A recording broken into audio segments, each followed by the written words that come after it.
महाभारत युद्ध समाप्त हो चुका था। श्री कृष्ण द्वारका लौट चुके थे। एक दिन द्वारका के दरबार में एक वृद्ध ब्राह्मण श्री कृष्ण से मिलने आया।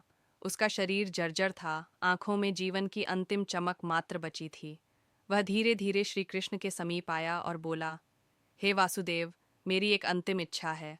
मैं अपने जीवन की अंतिम सांस ब्रह्म ज्ञान को सुनते हुए लेना चाहता हूँ, लेकिन कोई ऐसा ज्ञानी नहीं जो मुझे सत्य का अनुभव करा सके। मैं जानता हूँ केवल आप ही मुझे यह अनुभूति दे सकते हैं।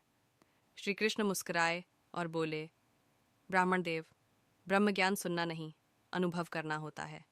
यदि आप में धैर्य है तो मैं आपको ऐसा अवसर दूंगा। ब्राह्मण ने सिर झुकाकर सहमति दे दी। श्री कृष्ण ने उसे 3 दिन बाद पुनः आने को कहा।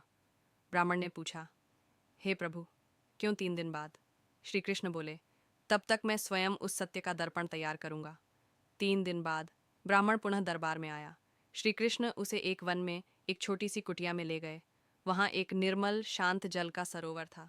कृष्ण बोले, इस सरोवर में स्नान करो, फिर ध्यान लगाओ, मैं वापस आऊंगा।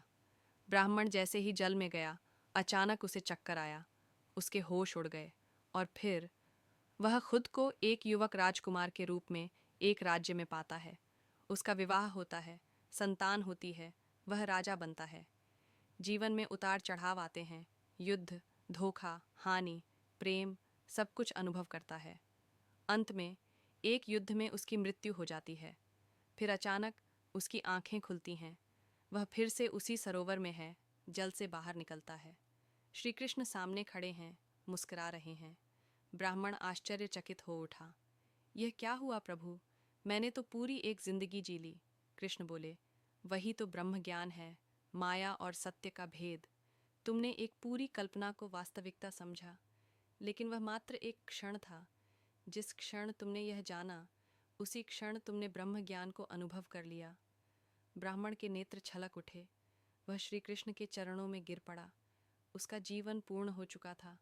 उसी क्षण शांत भाव से उसका शरीर गिरा और उसकी आत्मा श्री कृष्ण के धाम में लीन हो गई। शिक्षा: सत्य वह नहीं जो हमें दिखता है, सत्य वह है जो श्री कृष्ण के चरणों में अनुभव होता है।